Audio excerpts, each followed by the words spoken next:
Bonjour les fous de la food. Ici, c'est Virginie Legrand, chef à domicile épicurienne et hyperactive avec un parcours très atypique. Dans mon podcast, Passion sans modération, vous retrouverez tous les 15 jours des personnalités implantées dans la gastronomie d'aujourd'hui, des vrais amoureux du goût et de la vraie cuisine, des experts, tous enrobés d'une passion communicative. On parlera terroir, saveurs, créativité, artisanat. On vous racontera des histoires qui croustillent, des initiatives qui pétillent et qui font briller les yeux. Et on en a bien besoin aujourd'hui. Dans ce podcast, vous allez rencontrer des passionnés qui aiment partager, des entrepreneurs qui aiment se renouveler. Vous allez pénétrer dans les coulisses d'un monde délicieux, nourri aux convictions individuelles et aux engagements collectifs. Vous êtes curieux ? Alors installez-vous à notre table et on va se régaler tous ensemble. Mon podcast créé en septembre 2022 est une plateforme dédiée aux voix passionnées qui ont de belles histoires à raconter, qui ont de belles expériences à partager, qui ont de belles ambitions à nourrir. J'aime mettre en lumière l'humain, le collectif, l'authenticité et l'énergie d'accomplir, de construire, incarnés par des hommes et des femmes inspirés et inspirants, tout en offrant une vision enrichissante de l'univers de la gastronomie. Aujourd'hui, je reçois Yann Wong, maître d'hôtel, passionné de gastronomie depuis 2017. Il est influenceur food et il nous partage ses bonnes adresses sur son compte Instagram Yannouz. Bonjour Yann.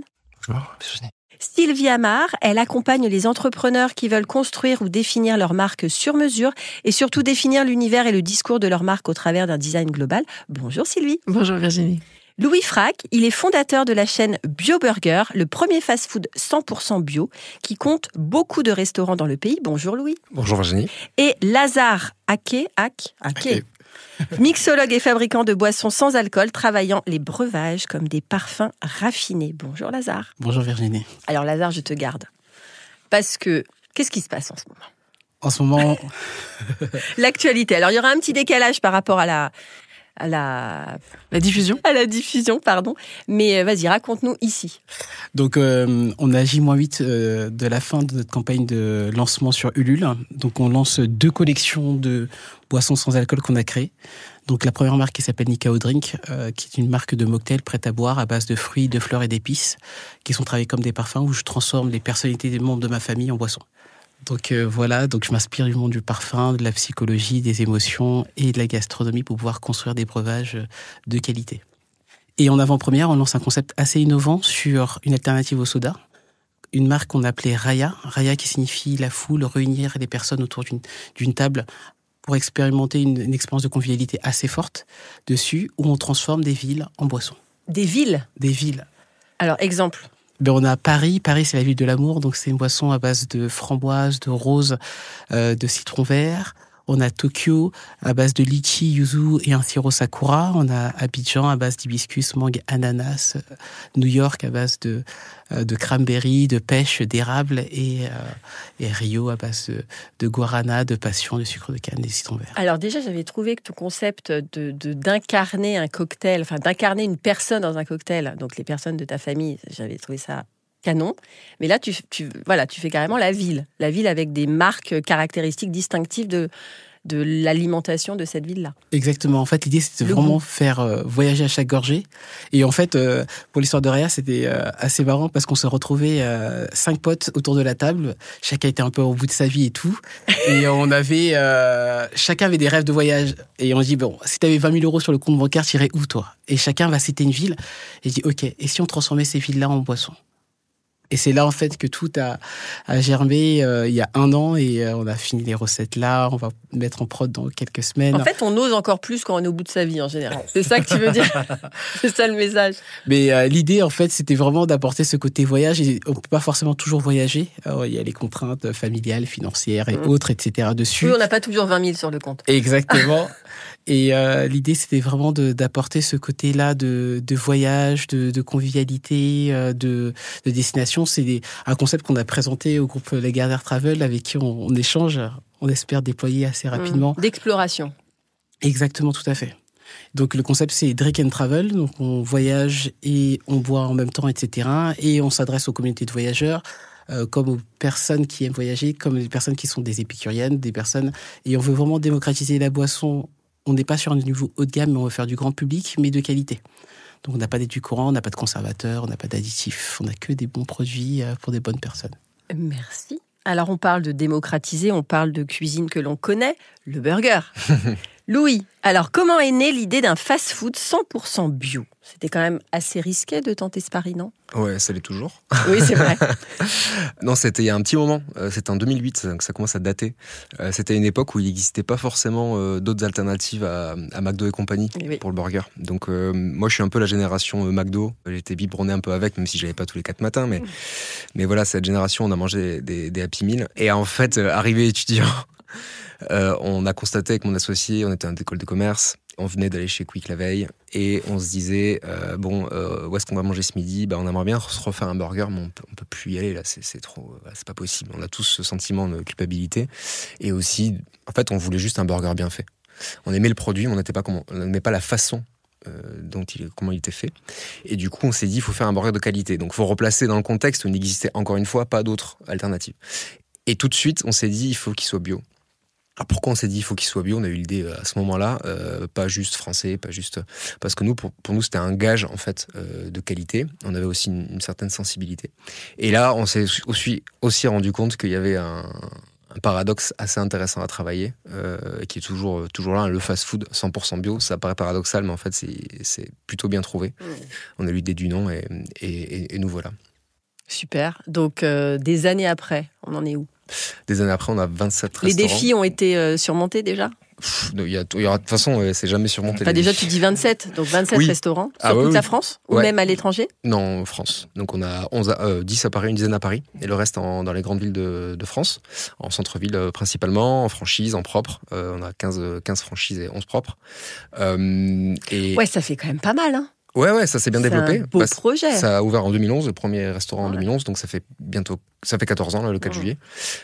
Donc on a pris notre temps parce qu'on a eu pas mal de contraintes, parce que le 100% bio, c'était une chose, mais on voulait que ce soit accessible. Donc on voulait qu'en termes de prix, en fait, ce soit accessible au plus grand nombre. Et en fait, derrière ce paradoxe, nous, on voulait vraiment rendre la bio sexy, rendre la bio gourmande, montrer que la bio, c'est pas que des salades de carottes et des trucs relous. C'était juste un mode de production. Du quinoa fade. Ouais, voilà, c'est exactement ça.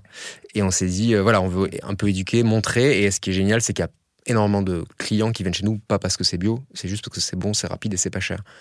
Mais du coup, ça, il a fallu mettre au point un business model qui est rentable, qui permet de se développer tout en étant 100% bio et pas cher. Donc ça a été très long à mettre en œuvre. On a commencé à se développer vraiment, à ouvrir notre 3e resto qu'en 2017. Alors que de 2011 à 2017, vraiment, on était sur la mise au point du concept. En fait, c'était vraiment test and learn. Puis ça n'a pas été simple. Du coup, ils sont à combien les burgers ? C'est quoi la fourchette ? Alors aujourd'hui, la formule, en gros, est autour de 14 €. Ça a commencé à 12. Ça va finir à 15,5 pour le plus cher. Après, on a des entrées de gamme un peu plus petites, des formules un peu avec un burger plus petit à 9 €. Voilà, en gros, on est 30% plus cher que McDo et 30% moins cher que Big Fernand. Voilà, on est pile poil sur ce segment-là. Le positionnement, il est clair. Il est clair, il a toujours été comme ça, on n'a jamais bougé, malgré l'inflation et tout, on a toujours repositionné juste comme il faut. On peut pas être au prix de McDo. On peut pas parce qu'en fait, ils font des prix qui sont intenables si on veut faire du bon tel que nous on le considère. C'est juste pas possible. Bon, après, ils ont l'effet volume aussi. Donc, on peut pas se battre avec eux. On se bat pas avec le nivellement vers le bas qu'il y a en ce moment. Par contre, on va pas non plus péter des plafonds en affichant des prix qui sont impossibles parce que c'est fame ou je sais pas quoi. L'idée, c'est d'avoir un prix juste. On adore. Merci beaucoup. Sylvie, oui. Alors, toi, qu'est-ce qui t'a amené à créer ton agence ? Quelle est l'ambition de cette agence, la philosophie, les valeurs de ton agence ? Moi, je suis un peu tombée dedans par hasard, parce que j'ai jamais été au restaurant en famille. On cuisinait, on avait un jardin, ouvrier, mais on n'a jamais au restaurant. C'était pas le truc de la famille. Et puis j'ai fait mes études en design industriel, truc qui n'a rien à voir avec tout ça. Et quand je suis sortie de l'école, j'ai eu l'opportunité d'avoir un contrat. Et du coup, j'ai sauté sur l'occasion, j'ai monté ma boîte. 3 ans après, dans le design industriel, je m'ennuyais carrément. C'était pas mon truc, au sens où les mecs étaient pas très sympas. C'est un métier technique, ingrat. L'industrie est pas forcément sympathique avec les chefs d'entreprise femmes il y a 30 ans. Il faut aussi le remettre dans le contexte. Il fallait se faire connaître. Bref, pas tout ça n'était pas très très simple. Et j'ai fait un petit bilan de compétences, rapidos. Et je me suis dit, au bout de 3 ans, allez, je m'ennuie là déjà, donc je suis quand même un peu impatiente et exigeante avec moi-même. Sur 10 projets que j'ai gardés, puisque nous, dans les créatifs, on fait des books, Et donc, sur les 10 projets que j'ai gardés, il y en avait 7 sur la nourriture. J'ai là, le message, il est super petite clair. révélation, là. Ouais, c'était une planche en bois, c'était des choses anodines. Et puis, en fait, il y avait un menu, il y avait déjà des choses, mais c'était pas maîtrisé. Et là, je me suis dit, allez, je prends 1 an de ma vie. J'ai la chance d'avoir des clients qui me permettent de mettre 30% de mon chiffre d'affaires en réinvestissant et en innovant. Et j'ai passé 1 an à dessiner en me disant, je vais aller voir des gens avec qui j'ai envie de travailler. Et là, je me suis dit, bon, merde, j'ai pas de carnet d'adresse, comment je fais? Donc, j'ai pris la presse et j'ai tourné les pages et je me suis dit, ouais, lui, il a l'air trop bien, lui, il a l'air trop bien, lui, il a l'air trop bien. Alors, c'était qui, lui Plutôt lui, parce qu'il n'y avait pas beaucoup de femmes à l'époque, je le précise. Maintenant, ça a changé, mais c'était vraiment aussi... la célébrité était quand même très masculine au niveau de la cuisine. Et c'était Pierre Gagnère et Olivier Ollinger. Et je me suis dit, je vais prendre 1 an de ma vie pour dessiner, alors évidemment en plus, parce que j'avais mon agence à gérer, mais voilà, tout ce qui était prospective. Donc j'ai fait un cahier d'idées sur les épices et un cahier d'idées sur les assiettes. Et je les ai envoyés par courrier, parce qu'il n'y avait pas de mail à l'époque, c'était pas ça. Donc j'ai fait mes prières devant la boîte aux lettres et puis j'ai posté mes courriers début août. Et je suis partie en vacances chez mes amis. 1 semaine après, les 2 coups de fil sont arrivés. Et j'ai commencé à travailler avec les 2. Et ça a été mon entrée chez les étoilés. La première fois, je mangeais dans un restaurant étoilé. Moi, je connaissais pas. Et je leur disais, je veux tout savoir. Ils me disaient, mais vous sortez d'où? Enfin, vous êtes une espèce de phénomène dont on ne connaît pas. Et je dis, moi non plus, mais je pense que j'invente mon métier et je fonce. Et j'ai fait ça dans le monde entier. Et donc, aujourd'hui, je travaille qu'en France, mais en fait, j'ai commencé par le monde entier. Donc, c'était fou. C'est génial. Donc, en fait, là, ça répond à ton besoin de créativité et ton besoin de curiosité, de nourrir cette curiosité, parce que ça transpire. De comprendre. Ça transpire. De comprendre le métier, de comprendre ce que c'est qu'un coup de feu, de comprendre la logistique, porter une assiette, de comprendre, en fait, tout ce qu'il y a derrière. Juste, waouh, j'ai trop faim. Ouais. C'est vraiment un environnement. Et moi, mon métier, c'est de comprendre tout ce qu'il y a autour et de ne pas apparaître. Moi, c'est justement d'être avec tout un maillon de la chaîne, avec tous ces gens derrière. Donc, ça a commencé comme ça et je suis tombée sur un truc de fou. Moi, je me suis dit, mais jamais j'arriverai à passer une plus belle journée que la journée que j'ai passée en cuisine avec Pierre Gagnère. Jamais. C'est très compliqué de me faire vivre des trucs dingues, parce que j'avoue que ça, plus la journée chez Jean-Georges von Gerichten, plus les 3 jours chez Rollinger, pour moi, ça a été des découvertes de dingue. C'est-à-dire, je ne connaissais pas les produits, je ne connaissais pas la cuisine 3 étoiles, je ne connaissais pas la restauration, à part que j'avais bossé étudiante. J'ai payé toutes mes études en restauration, à l'hôtel, à Châtenay-Malabry, à Sèvres, à Boulogne, cantinière, étagère, mariage, etc., etc. Bon, fallait bosser et manger. Donc voilà, j'ai bossé côté petit boulot. Et tout d'un coup, ça devenait quelque chose de professionnel. Donc ça, c'était génial, parce que je connaissais tout, en fait. Je connaissais toute l'arrière-boutique. C'est ça qui est fascinant. Et c'était top.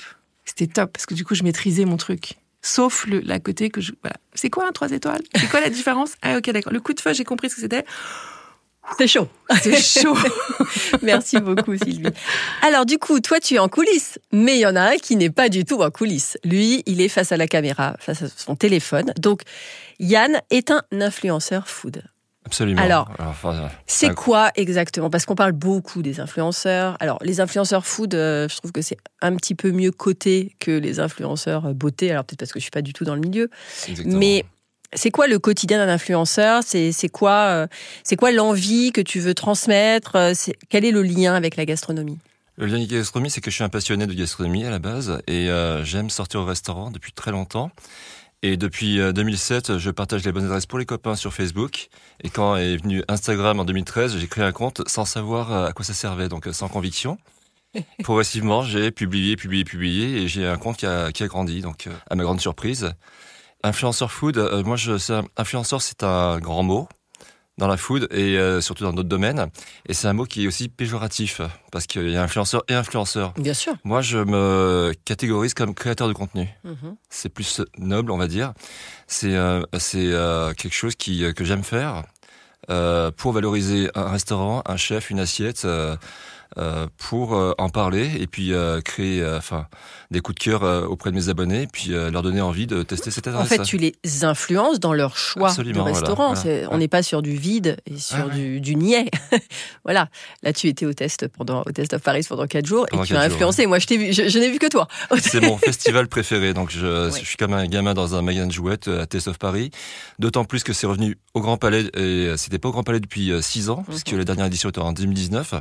Ensuite, il y a eu le Grand Palais éphémère, suite aux travaux du Grand Palais pour les Jeux Olympiques. Et l'année dernière, pour les JO, la salle n'a pas ouvert pour le Test of Paris, mais a ouvert que pour les JO. Donc, c'est magique. Et pourquoi Yanouz ? C'est des collègues qui m'appelaient comme ça. Et quand j'ai voulu ouvrir mon compte Instagram, je me suis dit, tiens, c'est pas pris. Et je le prends, voilà. C'est comme ça qu'on m'appelle, voilà, au travail. D'accord. Merci beaucoup, Yann. Lazare, je reviens sur toi. Alors, toi, tu es passé par plusieurs incubateurs qui t'ont permis de grandir, de réfléchir, de concevoir. Qu'est-ce que tu tires comme expérience de cet accompagnement ? Parce que certains entrepreneurs ne passent pas par cette case-là. Qu'est-ce que ça t'a apporté, toi ? Ça m'a apporté probablement un cadre et un réseau. Donc, c'est bien d'avoir des idées, mais il faut structurer chacune des idées et les faire challenger par des experts. Donc, on avait des réseaux d'experts sur des thématiques bien données. On avait sur de la food, du marketing, du contrôle de gestion, des achats, du packaging, du storytelling, etc. Donc, ça m'a permis aussi d'avoir pas mal d'outils pour pouvoir construire ces futurs véhicules. Donc, c'était plutôt top. La deuxième chose, c'était les rencontres. On a fait des belles rencontres, que ce soit des entrepreneurs passionnés. C'est comme ça qu'on s'est rencontrés d'ailleurs. Mais on s'était déjà vu avant. C'est vrai, on s'était vu avant ? Oui. Je me souviens plus. Dans un BNI. Ah ouais ! Il y a longtemps. Ah ouais, donc là en mode entrepreneur pur, mais après j'étais à Impulsion Food. Exactement. Voilà, c'est ça. C'est là qu'on s'est rencontrés. Bon, c'est dommage qu'ils n'ont pas fait de deuxième édition, mais... Donc, j'ai commencé dans un incubateur food et ensuite, je suis parti plus dans un incubateur média. Donc, j'étais dans l'Escalator. L'Escalator, oui, de l'incubateur de Maurice Lévy. Et là, en fait, j'ai vraiment travaillé pas mon produit que en chimie ou en cuisine, etc., mais plus en tant que marque. Parce qu'avant tout, on est des marques. Donc, c'est quoi une marque ? Bâtir un territoire de marque, travailler sur l'histoire, travailler sur les émotions, travailler sur les valeurs. Parce que on est dans l'univers de la boisson, mais c'est hyper concurrentiel. Il faut se démarquer avec des concepts. Transformer des personnalités en boisson. L'autre, transformer des destinations en boisson. Donc, amener justement cet aspect conceptuel. Parce qu'il y a plus de 4000 acteurs sur le marché. Et il y en a un qui se crée toutes les 4 heures. Donc, il faut arriver sur des choses assez puissantes en termes de goût, en termes de cohérence, etc. Puissante et séduisante aussi. Parce qu'il faut que ça parle. Il faut que ça parle aux gens. Tout à fait. Il faut arriver à se démarquer entre le côté purement technique, le côté vraiment fiduciaire, pécuniaire, tu vois, de dire qu'il faut gagner de l'argent parce qu'on en est tous là à trouver du business, mais en même temps, avoir quelque chose dans l'émotion, parce que là, je pense que ce qui nous relie aussi, c'est un petit peu ça, cette cohérence émotionnelle avec les gens. Tout à fait. La dernière fois, on m'a posé une question, mais comment t'es arrivé justement à créer des boissons et tout. Donc, moi, j'ai commencé à 13 ans avec ma mère, on faisait du biceps, du jus de gingembre, etc., dans la cuisine et tout, et puis après, on revendait... à Château-Rouge, dans des boutiques et tout. Et après, j'ai continué en école de cuisine pendant 4 ans. J'étais en alternance au Meurice et j'ai travaillé au Sénat. Et puis après, j'ai fait la plupart des palaces et tout. Bon, arrivé à un stade de 22 ans, je voulais plus faire de restauration. Donc, je me suis reconverti en école de commerce avec du commercial, du marketing, mais plus sur de la psychologie, consommateur. Et là, j'ai énormément appris et c'était assez lié. Et dans l'événementiel, je travaillais beaucoup pour des marques de parfums. Donc, j'ai appris à aiguiser mon nez. Et comme j'étais mentoré par un célèbre chef sommelier, donc de Georges Blanc, Fabrice Sommier, donc il m'a vraiment appris à travailler sur le nez. Et le parfum et la sommellerie travaillent sur le même, on va dire, j'appelle ça un organe, mais c'est pas forcément un organe, la même partie, sur la partie olfactive. Donc, la psychologie, l'odorat, la gastronomie, en fait, tout ça, c'est connecté pour arriver sur ces marques-là. Merci beaucoup. Merci, très belle philosophie. Yann, alors, toi, à côté d'être influenceur, tu es maître d'hôtel. Absolument. Tu es maître d'hôtel, c'est quoi le vrai rôle d'un maître d'hôtel ? L'engagement d'un maître d'hôtel qui est finalement une complémentarité très aiguisée du chef. C'est une complémentarité, bien sûr, puisque je travaille dans la gastronomie pour une entreprise de restauration haut de gamme qui s'appelle Potel et Chabot. Donc on fait des événements dans tout Paris, dans banlieue parisienne, en province, à l'étranger, sur demande de clients, sur toute type de prestations, toutes des défilés de mode, événements sportifs. De grande ampleur, j'imagine. On n'est pas sur 10 personnes. Non, on fait de 2 jusqu'à 10 000 couverts. 2 personnes. On peut louer Potel et Chabot pour 2 personnes. Oui, non, mais on peut faire appel à la maison comme toi tu le fais. Ah, d'accord. Donc dîner à domicile, chez madame, chez monsieur. Donc on l'a déjà fait, oui. D'accord. Et jusqu'à combien tu dis ? 10 000. 10 000, c'est énorme. Je l'ai fait 2 fois dans ma vie. C'est absolument énorme. Pour une marque, pour une entreprise qui est basée à Toulouse. Je me suis déplacé à Toulouse pour Airbus quand l'A380 est sorti. Donc, on a fait 10 000 personnes sous l'avion. Sympa. Pour un lancement de presse. Et je l'ai fait une fois à Villepinte pour un cocktail pour Première Vision. À l'époque, il y a 25 ans. Ok. Et donc, ton engagement de maître d'hôtel, concrètement, pragmatiquement, c'est quoi ? Le maître d'hôtel, c'est de veiller au bien-être du client, de le chouchouter. Absolument, de faire passer un bon moment. On est les ambassadeurs en fait de la marque. En fait, on est le dernier lien. Il y a la cuisine bien sûr, parce que la cuisine elle est de très grande qualité. Il faut que le service soit de grande qualité. Donc l'accueil, le service, le sourire, l'anticipation des besoins du client. Donc pas mal de choses de ce côté-là. Et là, ça fait combien de temps que tu fais ça ? Chez Potel et Chabot, j'ai commencé en 98. Ah oui, donc ça fait pas mal. Oui, ça fait pas mal de temps. Et Potel et Chabot, on a un grand événement qui arrive tous les ans. C'est un événement sportif, Roland Garros. Ça arrive à très grands pas, donc ça va être mon 25e là. Ah ouais, bravo. Ouais, donc ça bosse. Ça bosse, ouais. Merci Yann. Louis, alors, toi, comment tu arrives à gérer les contraintes du sourcing ? Parce que tu disais déjà, le premier critère, c'est bio. Mais alors après, la viande, les légumes, le pain, même les boissons, comment ça se passe ? Alors, les pommes de terre pour les frites. C'est une longue histoire. On est là pour t'entendre. Non, effectivement, c'est un des piliers en fait qu'on a mis en œuvre, comme je le disais tout à l'heure, on va dire entre 2014 et 2017. Faut savoir que la restauration bio en France, c'est 1% de la restauration commerciale. Il y a 1% de la restauration commerciale qui est vendue en bio, alors que c'est 6 à 7% dans le reste de l'alimentation. En gros, la restauration bio n'existe quasiment pas. Du coup, la filière bio en RHD n'existe quasiment pas. Donc, il n'y a pas d'offres. Où il y avait, et en 2011, encore moins d'offres. Donc les fameux Transgourmet, Pomona et compagnie, ils ne proposaient pas ou très peu d'offres bio. Donc pour ceux qui ne savent pas, Transgourmet et Pomona, ce sont des intermédiaires, des distributeurs de produits packagés, livrés comme il faut pour les restaurateurs. Donc nous, on a créé notre propre Transgourmet en fait sur mesure. On a été obligés. Donc on a créé une centrale d'achat qui s'appelle Ravito, le burger Ravito, avec un logisticien qui est basé à Rungis. Et on s'adresse directement à nos fournisseurs en direct. En fait. Donc on a coupé en gros les intermédiaires et on est nos propres intermédiaires. Centrale d'achat qui, elle, ne fait pas de marge, qui est un outil mis à disposition du réseau, mais qui permet, qui fait juste la marge pour payer les frais logistiques. Du coup, ça nous a permis très tôt de se faire livrer des gros volumes directement sur la centrale, au lieu d'avoir des gros volumes en restaurant, parce qu'au tout début, moi, je me faisais livrer des palettes de pommes de terre entières dans mon petit restaurant qui faisait 20 mètres carrés par étage. Donc, on mettait les pommes de terre où on pouvait. On n'avait pas le choix. Donc, toutes les semaines ou toutes les 15 jours, je ne me rappelle plus, on avait notre palette de pommes de terre et compagnie. Donc, il a fallu créer cette centrale qui permet de fluidifier les flux, d'avoir une seule livraison avec tous les produits dans le restaurant, avec juste la quantité qu'il faut. Donc pareil, j'avais ma palette de pommes de terre, mais j'en avais 15 autres de livraison comme ça, à 15 moments différents de la semaine. Et là, aujourd'hui, on a 2 à 3 livraisons par restaurant. Voilà.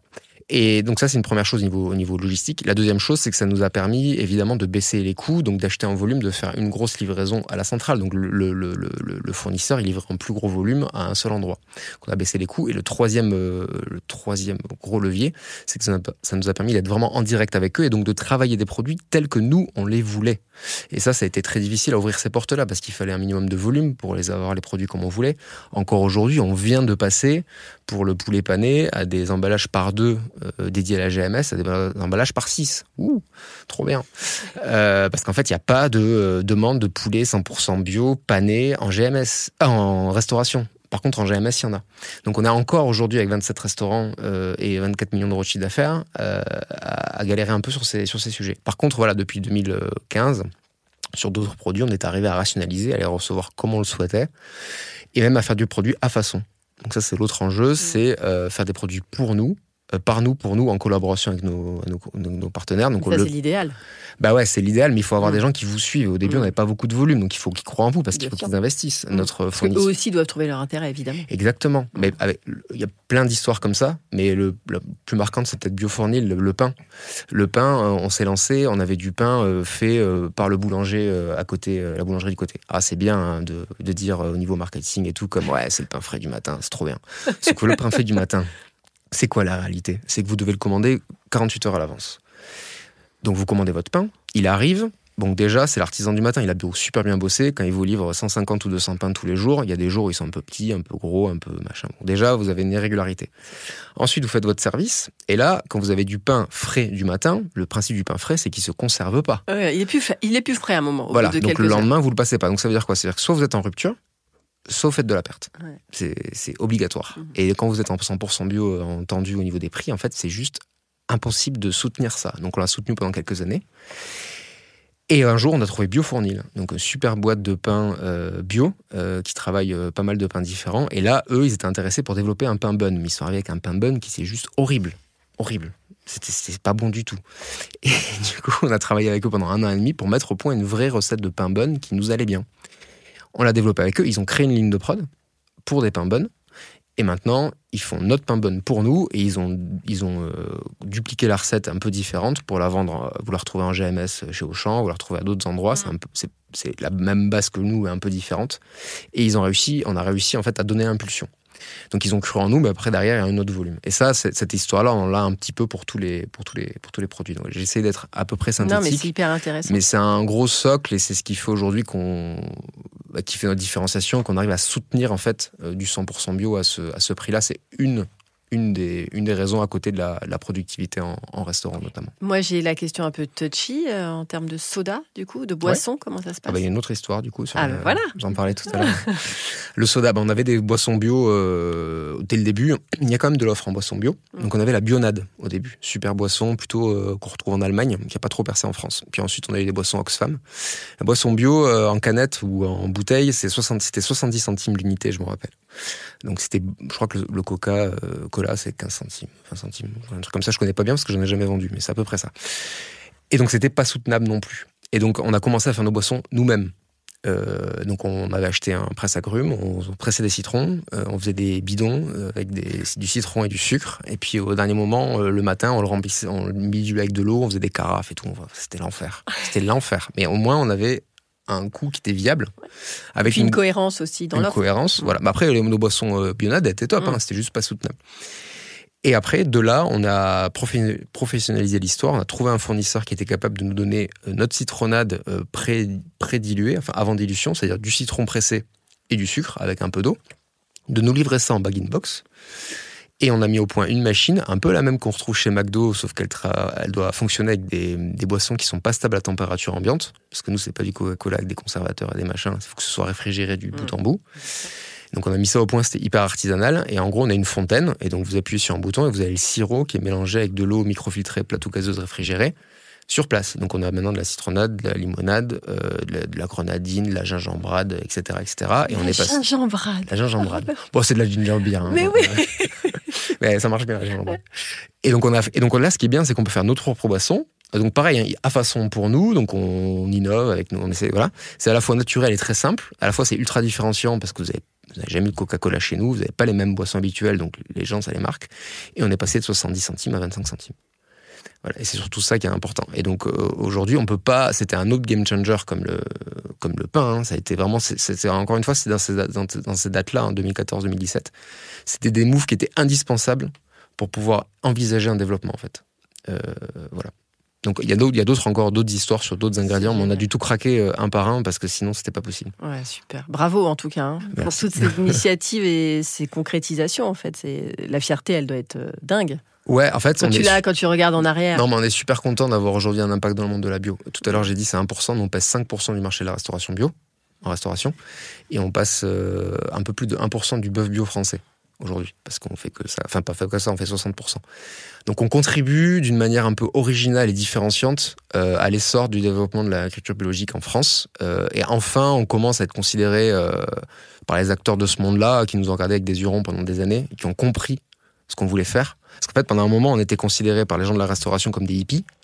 Et par les gens de la bio comme des ayatollahs, des gens qui font de la malbouffe, quoi. Ouais, oui, c'est en fait. ça. Donc en fait, on était incompris un petit peu par ces mondes-là. Et là, ça y est, les gens de la restauration... Vous avez réussi à faire la synthèse, en fait. Un petit peu. Les gens de la restauration nous prenaient un petit peu plus en considération parce qu'on commençait à être un peu plus gros. Et puis la bio a compris qu'ils avaient besoin de gens, d'acteurs pour démocratiser. Pour les représenter. Et même l'agence bio commence à utiliser, je discute beaucoup avec eux, une image beaucoup plus sympa, beaucoup plus gourmande, qui donne envie et qui casse les clichés, etc. Donc là, ouais, ça, on est vraiment content, mais on s'est mis vraiment beaucoup de bâtons dans les roues comme des grands, quoi. Ça, c'est sûr. C'est ça, les entrepreneurs aussi. Oui, ça souffre. Oui, c'est vrai, faut souffrir. Ah bah oui. On le sait, ça. Sylvie, alors justement, on parlait d'identité, de philosophie. Comment toi, ton agence permet-elle aux professionnels d'exprimer leur identité ? Quels sont les supports, les critères ? Qu'est-ce que tu leur dis dans leur discours pour asseoir leur identité de marque ? En fait, c'est un métier qui a énormément évolué ces dernières années. Et du coup, aujourd'hui, un restaurateur ou quelqu'un qui travaille dans la nourriture, dans les gastronomies, on va dire, est multimétier. Et aujourd'hui, on n'est plus que restaurateur, on n'est plus que maître d'hôtel, on n'est plus que... c'est multimétier, on doit connaître le marketing, on doit connaître une plateforme de marque, on doit connaître la communication, les réseaux sociaux, le digital. En fait, c'est des multimétiers. Donc, c'est très compliqué d'expliquer à quelqu'un qui a fait tout son business plan, c'est super, mais en fait, tout seul, tu vas pas pouvoir le faire. Ou alors, tu vas te transformer en entrepreneur plus, comme on l'est tous. Je pense souvent, mais très seul dans la vie parce que du coup, on est multitâche et qu'il va falloir déléguer certaines. Donc en fait, je commence tout seul, je fais tout. J'évolue dans ma vie, je commence à déléguer, mais il faut le construire, il faut le structurer, il faut avoir envie, il faut savoir le faire. Donc en fait, c'est 1, j'essaye de faire une marque. 2, une marque, c'est du temps. C'est pas parce que je décide de faire une marque que ça sera une marque. Attention. C'est le temps qui le décidera pour toi. Donc, j'ai beau mettre mes petites briques de Lego, c'est pas simple. Donc, j'ai pas de baguette magique. Donc, au moment où il y a des boîtes qui s'ouvrent tous les quarts d'heure, il y a des boîtes qui ferment tous les quarts d'heure. Donc, moi, mon job, c'est de dire, OK, t'as certaines briques, qu'est-ce qui te manque ? Comment est-ce qu'on va faire pour t'aider véritablement dans ton business model et que ça soit pérenne ? Parce que moi, ça fait 28 ans que je fais ça. Et des boîtes fermées, j'en ai vu beaucoup. Donc, mon job, tel que je le conçois aujourd'hui, c'est de bien expliquer aux gens comment ça peut marcher dans cette multi-activité et cette société qui est à 3000 à l'heure, mais qui a toujours les mêmes fondamentaux. Il y a le savoir-faire, il y a le savoir-être et le faire savoir. Ouais. Et donc, on est toujours dans cette base-là. Et puis, si tu manges mal, tu cuisines mal, tu vends mal. Enfin, il y a une population, il y a une cible. Tu trouveras ta cible ou pas. Mais je pense que c'est des combinaisons de choses qui font que ça va être le bon moment, ça va être la bonne cible, ça va être et comme tu disais, le bio burger, il y a 20 ans, quel enfer. Le bio burger aujourd'hui, ouais, normal.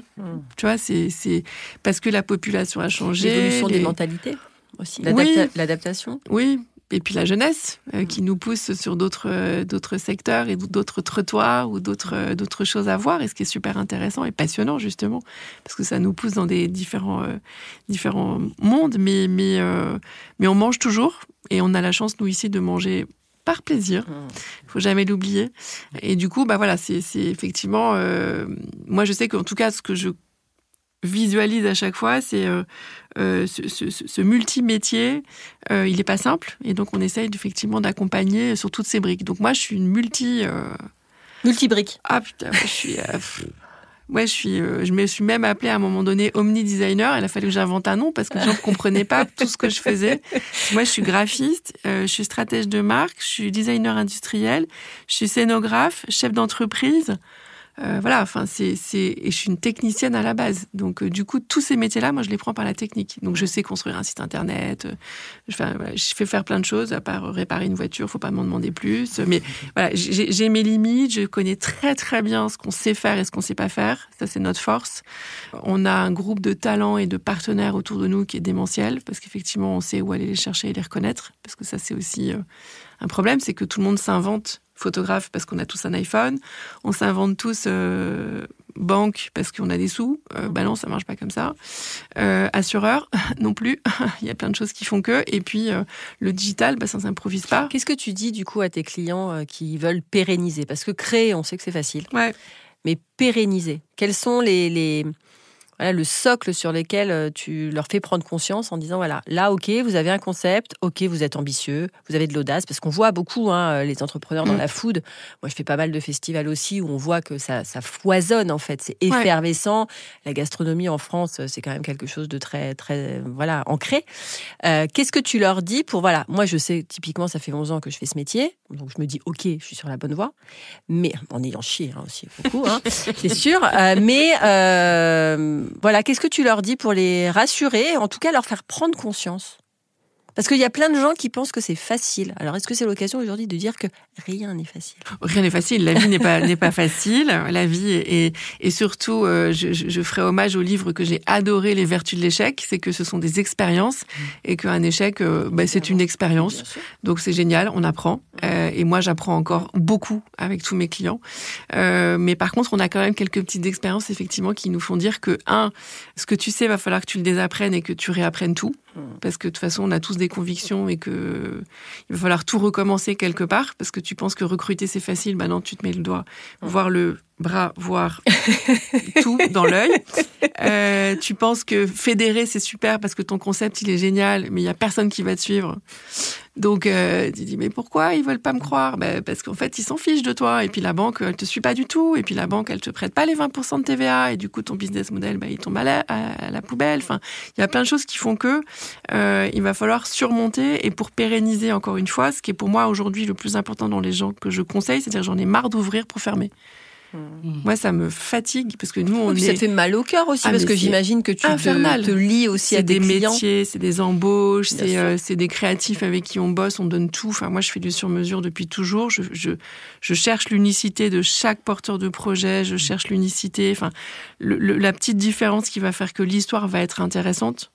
Et on est tous porteurs d'une belle étincelle, à mon avis. Mais du coup, cette étincelle, pour qu'elle vive, ce qui est compliqué, c'est qu'il faut l'animer. Et les gens, souvent, pensent que, hop, j'ouvre un concept, allez, ça va marcher tout seul. Non, l'animation de la restauration passe par des métiers de la salle. Et moi, j'ai énormément bossé pour le trophée du maître d'hôtel. Donc, je suis très concernée et je fais toujours partie de l'association au service. Parce que pour moi, les gens de la salle sont primordiaux. Sans eux, on ne fait rien.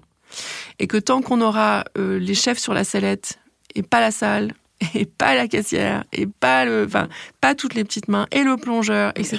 Le plongeur. Mais bien moi, je visite les plongeurs quand je dessinais de la vaisselle. J'allais tout le temps voir les gens, je leur montrais, je leur expliquais ma vaisselle.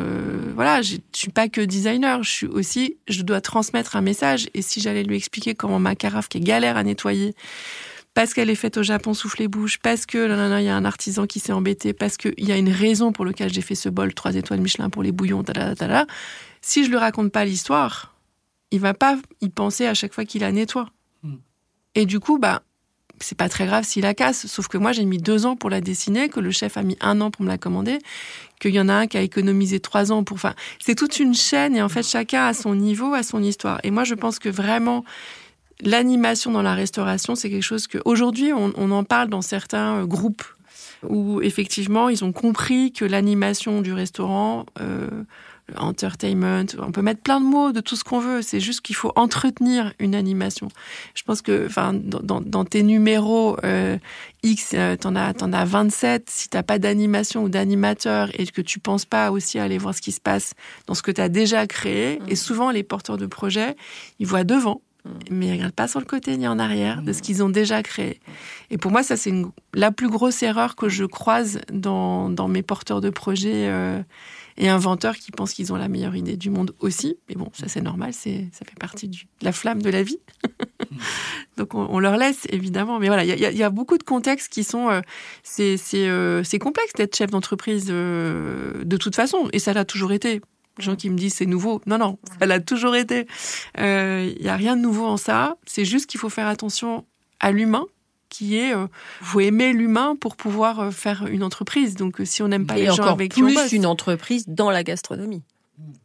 Je pense que c'est partout pareil en fait. Ouais, là t'es quand même dans le lien, le cœur, l'émotion, les gens. Tu vois, t'es face aux gens. Ouais, tu sais, je bosse beaucoup avec l'industrie parce qu'on dessine encore beaucoup de choses en design industriel. C'est une bonne chose d'entendre ça fait du bien. Oui, je dessine encore. Non, mais de dire que l'industrie aussi, et l'industrie, ça fonctionne, ça mais bouillonne. bien sûr, et s'il n'y a pas d'humain, l'industrie, ça marche pas. Bien tu sûr. vois, donc c'est la main. T'as plein de choses. T'as la main, mais t'as aussi l'outil industriel, la personne qui fait le SAV de ta machine à café, si elle n'est pas bien faite. Ça ne marche pas. Et donc, eux aussi ont à animer leurs équipes et à take care. Enfin, c'est vraiment le prendre soin de l'ensemble. Et pour moi, je pense qu'on ne parle pas de tous les métiers qui existent au monde. On focus tout le temps sur un peu les mêmes dans la vie, surtout les médias.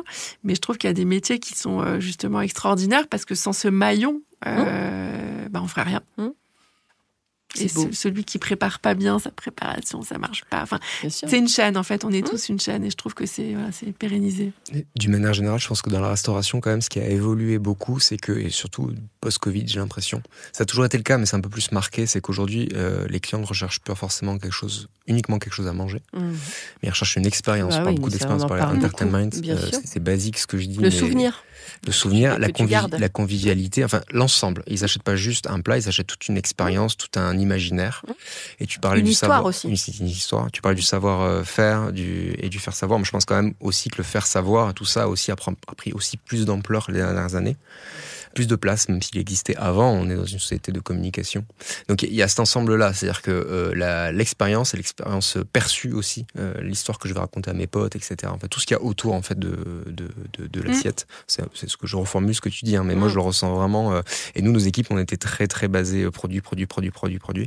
Et là maintenant, on leur dit mais sortez du comptoir et dans la salle, et c'est quelque chose sur lequel on doit encore travailler et mettre en valeur nous notre histoire et ce que je raconte là, quoi. Là. Donc ça me fait écho. Merci beaucoup, Louis. Alors justement, Yann, toi qui testes beaucoup d'adresses, alors grosso modo, on est sur quel nombre par semaine ? Par semaine, je me suis beaucoup calmé. Là, tu t'es calmé. Oui, okay. Mais ça a été... plus que j'ai fait, c'est 16 restaurants une semaine. Alors comment on peut faire 16 restaurants ? Il y a 14 jours, il y a 14 tu fais des tests services. le matin. Donc matin, 16 restaurants, donc on a 7 jours dans la semaine, donc 14 repas, en théorie, donc déjeuner, dîner. Je faisais aussi des tea time.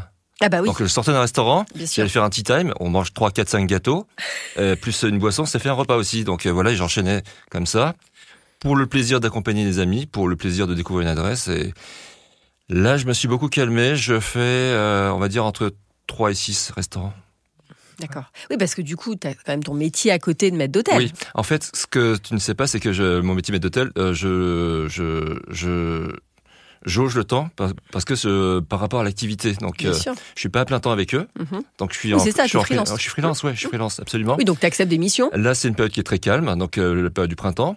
Et après, la grosse période, ça va être la saison, c'est fin mai, début juin, tout le mois de juin jusqu'à début juillet. Quand tu dis la période est très calme, pour les contenus ? Non, pour l'événementiel de Paris. Parce que les contenus, ça n'arrête jamais. Oui, ça n'arrête jamais. Il y a toujours un restaurant à tester. J'ai des centaines de restaurants. T'as la liste J'ai une liste, je dois avoir 200 à 300 restaurants en attente qui m'ont contacté où je suis pas encore allé. Ah ouais. C'est énorme. C'est eux qui te contactent ou c'est toi qui les choisis ? Ah, moi, je ne démarche pas. Enfin, c'est moi qui choisis le repas que je vais faire, mais c'est les restaurants qui me contactent, c'est les agences qui me contactent pour tester tel ou tel restaurant. C'est les attachés de presse qui viennent te chercher. Absolument. Pour Taste of Paris, pour revenir sur ce festival, c'est la première fois où j'étais autant demandé par 5 agences différentes dans l'événement pour des clients spécifiques dans le festival. Il y avait des corners donc. Absolument. Okay. Ouais. Il y avait l'agence principale qui m'accréditait. Il y avait une agence qui communiquait sur un restaurant étoilé qui voulait que je teste les restaurants, donc le restaurant devait m'offrir les plats. Il y avait une marque d'ustensiles de cuisine pour lequel j'ai fait une masterclass. Et il y avait une marque de champagne que je devais mettre en avant aussi, voilà, une autre agence, etc. Et du coup, là, on parlait des expériences. Toi, quelles sont la référence en termes de gastronomie pour l'expérience que tu... Ça va être très facile comme réponse parce que je l'ai vécu il n'y a pas longtemps. C'est à l'hôtel Cheval Blanc à Paris, Plénitude. J'ai fait le repas de ma vie il y a moins de 2 semaines. C'était vraiment extraordinaire. C'est une expérience. Absolument. C'est pas qu'un repas, c'est un tout. C'est la cuisine, le service, l'accueil, les surprises. Le lieu. La vue, le lieu. Ouais, la vue. Le chef. Oui, j'ai vu ça. Le chef qui est extraordinaire, à Don que j'ai une admiration sans limite pour lui. Et il est tellement talentueux, tellement humble, et franchement, c'est vraiment une crème de chef. Et en province ? En province? Tu te déplaces en province aussi? Oui, pour des besoins personnels. J'ai eu un très très bon souvenir il y a 11 ans chez Anne-Sophie Pic, à Valence. Un des 3 étoiles les plus extraordinaires que j'ai fait de ma vie. Parce que du coup, tu as testé beaucoup de 3 étoiles. Pas mal, ouais, pas mal. Pas tous, mais pas mal. Et la question que je me pose, c'est, on ne se lasse pas? Non, mais je vais poser une autre question, qui est un peu touchy, parce que moi, j'en connais aussi des influenceurs food, et je me dis, est-ce que, quand tu y vas, en disant, je dois faire du contenu parce qu'on me demande de faire du contenu, est-ce que c'est la même chose que si tu y vas en te disant, ok, j'y vais juste en mode, je profite et je n'ai pas à produire quelque chose? Ça arrive encore, oui, bien sûr. Voilà, parce que c'est 2 choses différentes. C'est 2 choses différentes, c'est 2 approches différentes du restaurant. En sachant que moi, moi, j'aime bien partager ce que je fais, et même les restaurants que je paie, je les partage. Pas de la même manière, pas de manière aussi détaillée, mais je le fais. D'accord. Comme Plénitude, par exemple, j'ai payé mon repas et j'ai voulu partager mon expérience de manière à ce que les gens connaissent le lieu et ont envie d'y aller, même si c'est très cher. Oui, il y a un petit peu l'idée de bourse là-dedans quand même. Okay. On est loin des 14 € de BioBurger. Ok, merci beaucoup Yann. Lazare, alors, quels sont les partenariats dont tu rêves pour faire rayonner ta ou tes gammes? Là, on vise loin, on vise l'impact, on vise l'ambition haute. Mais je vais faire par produit, par gamme. Mais pour Nikao, un partenariat que je rêve de faire, mais qui va bientôt devenir réalité, c'est avec Nina Métayer. Donc j'ai rencontré Nina Métayer c'est pas mal. il y a 1 an. Elle a goûté les produits avec son binôme. Donc là, on va sortir les produits pour qu'ils puissent tester. Et je fais un pairing en fait pâtisserie mocktail dessus. Et je sais reproduire des pâtisseries en cocktail aussi. Donc j'attends juste que le partenaire se signe pour pouvoir créer le petit livret Nikao, Nina Métayer dessus. Nini, le Nini. c'est pas mal. Dessus. Pour Raya, les partenariats, c'est avec les compagnies aériennes. Il y a beaucoup de choses à faire avec les compagnies aériennes. On avait déjà pitché le projet auprès de American Express qui est prêt. Maintenant, il faut qu'on sorte les produits pour qu'ils puissent les goûter dessus. Et l'idée, c'est de créer aussi des gammes en série limitée où on met, par exemple, à l'honneur la plupart des villes des États-Unis, etc., pour American Express. Air France, en fait, on s'est rendu compte que chaque ville qu'on a créée, on en a 5 qu'on lance en même temps, sont des destinations Air France. Dessus, Paris, New York, Paris, Abidjan, Paris, Tokyo, Paris, Rio. Dessus, donc on peut vraiment amener ce côté gastronomique, aussi objet de communication, pouvoir créer des communautés. Et on a la dernière, Shaya, qui est toujours en cours de réflexion, etc. On a potentiellement trouvé le designer. Donc on espère que Rolinski va signer avec nous sur Shaya. Donc Shaya, en fait, qui signifie la lumière, ça sera une marque de boissons sans alcool ultra luxe où on va designer la bouteille pour la thématique, c'est Jardin d'Éden. Donc chaque bouteille fera l'objet d'une déclinaison d'un clin d'œil au Jardin d'Éden, des animaux, Adam, Ève, etc. dessus, qui sera en collaboration avec des chefs. Donc c'est un travail à 10 mains. Un designer, un chef, un mixologue, un chimiste, etc. dessus. Et une équipe. Toutes les bouteilles, quand elles vont s'emboîter, elles vont former une œuvre d'art qu'on pourra garder à la maison, facile à nettoyer. Donc je revois. Il est incroyable. Exactement. J'adore. Non mais j'adore. Cette partie-là. Et ce projet-là, on l'a présenté au numéro 2 du Prince Albert de Monaco, qui est en train de nous sourcer pas mal de chefs. Donc, Lazare, tu as quel âge? J'ai 33 ans. Ah, ça va. Okay. Parce que tu fais très jeune, mais non, c'est bien. Donc ça, et après c'est des rencontres comme là, dessus. Bien sûr. Comme ce qu'on est en train de faire avec... ça n'est que ça, de toute façon. Oui, tout à fait. Et en fait, je me suis rendu compte qu'en fait, Yannouz avait... je pense qu'on s'est entrecroisés parce que je travaillais 4 ans chez Potel et Chabot. C'est pour ça que le visage me dit quelque chose. J'ai vu beaucoup de monde passer. Hein. Oui, j'imagine. Beaucoup. J'imagine. Bon, merci beaucoup, Lazare. Je te souhaite que tout réussisse comme tu le souhaites sur des roulettes. Première partie finie. Deuxième partie, vous ne savez pas ce qui va se passer. Ça va, les yeux ne sont pas trop terrorisés. Donc moi, je suis une ancienne prof de lettres. Je ne sais pas si vous le saviez, mais voilà. Non. Donc, parce que moi, j'ai fait un grand écart aussi quand même entre l'enseignement et la gastronomie, mais c'est pas grave, on est tous des fous en fait. Donc c'est ça aussi qui est cool. Donc je vais vous lire une petite citation et je vous poserai une question. Vous allez vite comprendre. Mais quand d'un passé ancien rien ne subsiste, après la mort des êtres, après la destruction des choses, seul plus frêle mais plus vivace, plus immatérielle, plus persistante, plus fidèle, l'odeur et la saveur restent encore longtemps comme des âmes, à se rappeler, à attendre, à espérer, sur la ruine de tout le reste, à porter sans fléchir, sur leur gouttelette presque impalpable, l'édifice immense du souvenir. Quelle est votre Madeleine de Proust ? Alors toi, tu as déjà fait le podcast.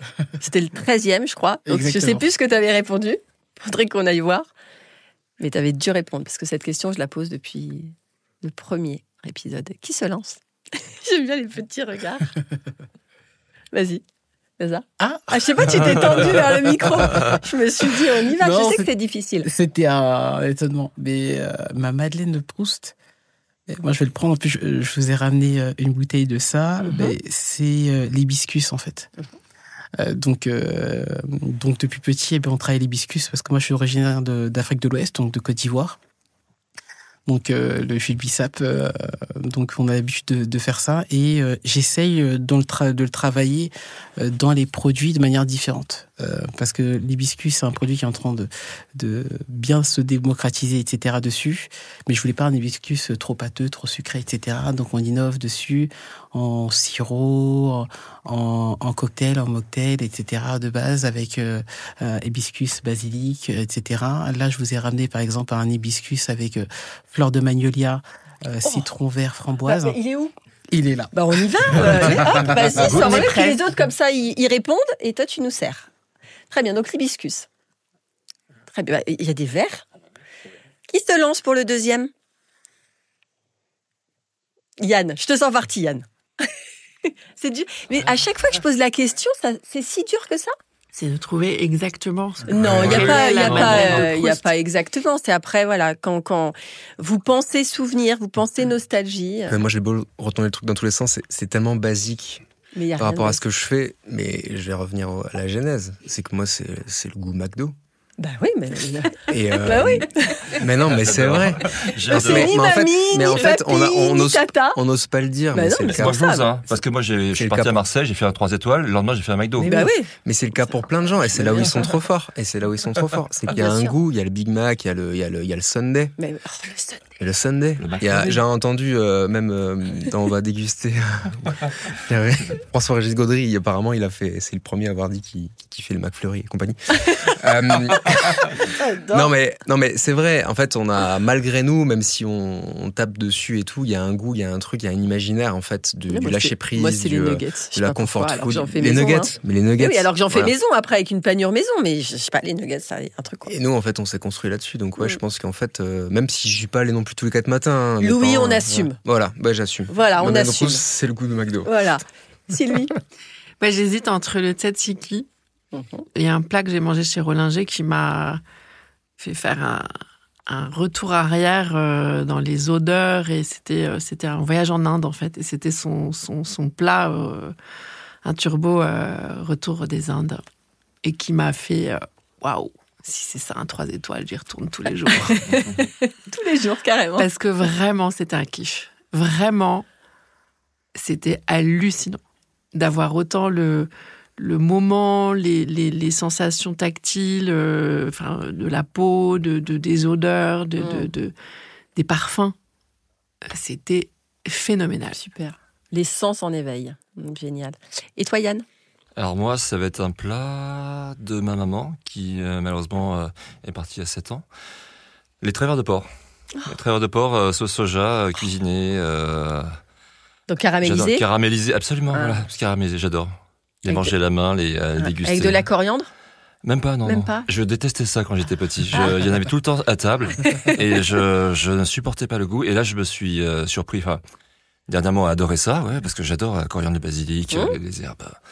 Et la coriandre, je trouvais ça insupportable quand j'étais petit. Et où est-ce que tu as retrouvé L'équivalent. Belle question. L'équivalent cuisiné par ma sœur il y a pas longtemps. Ouais. Voilà. Tu n'auras pas l'adresse. Non, c'est pas possible. Alors, on va goûter. Alors, t'as déjà goûté du coup? Alors, Oui, pardon, donc, pas grave. C'est très bon. Qu'est-ce qu'il y a? Alors, redis-nous, qu'est-ce qu'il y a dedans? Alors, on est sur une base de hibiscus, framboise, sirop magnolia maison. Donc, j'ai cueilli la fleur et j'ai fait une infusion à froid. Donc, on a quelque chose d'assez rond, d'assez fruité, de hyper végétal, etc. Avec un petit sirop basilic. Voilà. C'est très bon. Oh, c'est très très bon. Très bon. Et ça, avec un alcool, tu l'associes à quoi? C'est gin friendly déjà. Ah bah oui, c'est vrai. Oui. Toutes nos boissons sont gin friendly. Et après, derrière, on peut partir. Alors, on l'a testé avec des vermouths, etc. De retravailler une recette de Negroni dessus avec de l'hibiscus, etc. Donc, ça marche bien, etc. dessus. Après, les alcools blancs comme la vodka fonctionnent bien. Et faire un margarita à l'hibiscus aussi, ça peut être pas mal aussi.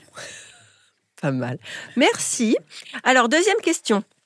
Quel est le plat de brasserie pour lequel vous êtes monomaniaque? Andouillette. C'est-à-dire, tu vas dans une brasserie, tu dis ok, je goûte, je teste ça parce que on en trouve dans toutes les brasseries, mais je veux tester à chaque fois la salade César. Plat ou dessert? Plat, du coup salé ou sucré, n'importe. Andouillette et profiterole. Pas dans la même assiette, rassure-moi. Mais profiterole, c'est super dur Dans un burger. Moi, je veux bien être créative et tester des nouveaux goûts. Alors là, punaise. Dans un burger. Non mais, je suis pas un spécialiste de l'andouillette, mais je la prends souvent. Et la profiterole, je trouve que c'est super dur d'en trouver des bonnes. Il y en a. Moi, j'en connais. C'est oui, j'imagine que t'en connais beaucoup plus que moi. Non, parce que en fait, j'aime pas le chocolat, donc moi, je le fais plus de manière visuelle pour la vidéo, parce que c'est très mais en goût, c'est compliqué. Cool. Mais andouillette, j'aime beaucoup. Et andouillette chocolat, non, on tente pas. Hein. Non, mais andouillette et puis profiterole.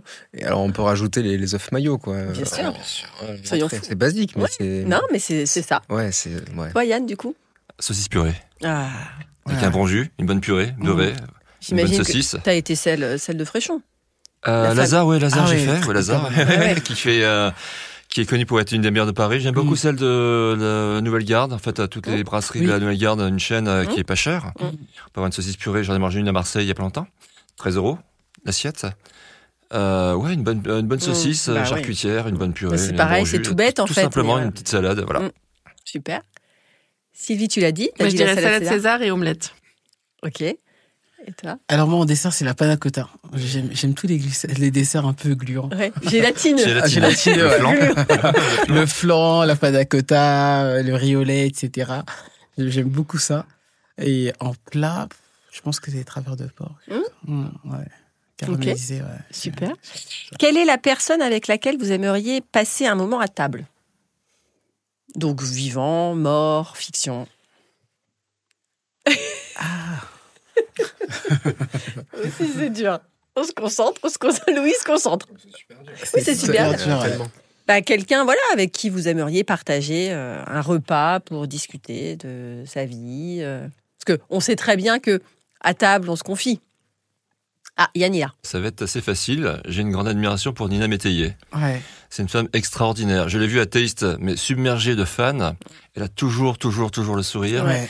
Elle est maman, elle est chef d'entreprise. Elle n'arrête pas. Elle se lève à 2h du matin pour travailler et elle a tout le temps le sourire, toujours la bonne mine. Et j'ai jamais pu avoir un moment juste elle et moi, donc ce serait l'occasion. Et voilà, très bien. On passe le message. Ouais. Les autres? Moi, je vais répondre complètement à côté de la plaque. Kylian Jornet. Déjà, on ne sait pas qui c'est. Vous savez pas qui c'est. Mais c'est pas grave, on va apprendre.